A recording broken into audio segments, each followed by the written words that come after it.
ரொம்ப நாளுக்கு அப்புறமா சுட சுட உள்ளி வடையும் நல்ல ஒரு காஃபியும் குடித்தா நல்லா இருக்குமேன்னு நினச்சி உள்ளி வடை போட்டுட்டேன் இன்றைக்கி.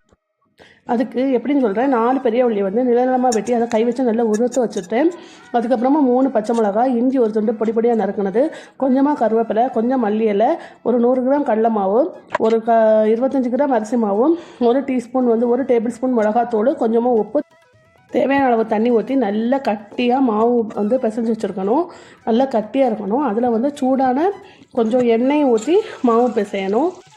இது உருண்டை பிடிக்க வரணும். இதுதான் பதம். இதுக்கு கையை தண்ணியில் முக்கிட்டு உருண்டை பிடிச்சா கரெக்டாக வரும். எண்ணெயை நல்லா காய வச்சுட்டு அதுக்கப்புறமா நம்ம வந்து லோ ஃப்ளேமில் வச்சுட்டு நம்ம ஒரு உருண்டையாக போட வேண்டியதுதான். போட்டுட்டு நம்ம மெதுவாக வந்து ஒரு சைடு வெந்து அப்புறம் திருப்பி விடணும். இதை ரொம்ப பொறுமையாக லோ ஃப்ளேமில் வச்சு பொரிச்செடுக்கணும். இப்போ வந்து நம்ம அவசரப்பட்டு உள்ளி வடையை திருப்பினோன்னா உள்ளி வடை உதிர்ந்த வடையாக மாறிடும். அதனால் கொஞ்சம் பொறுமையாகவே பண்ணுங்கள். அவ்வளோதான்.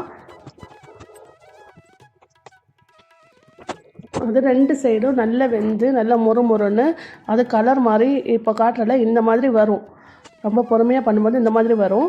நாளைக்கு நான் ஒரு நான்வெஜ் ரெசிபியோடு உங்களை பார்க்குறேன். வச்சுருந்தால் லைக் பண்ணுங்கள், செய்து பார்த்துட்டு எப்படி இருக்குது கமெண்ட் பண்ணுங்கள், மறக்காமல் சப்ஸ்கிரைப் பண்ணுங்கள். பாய், தேங்க்யூ.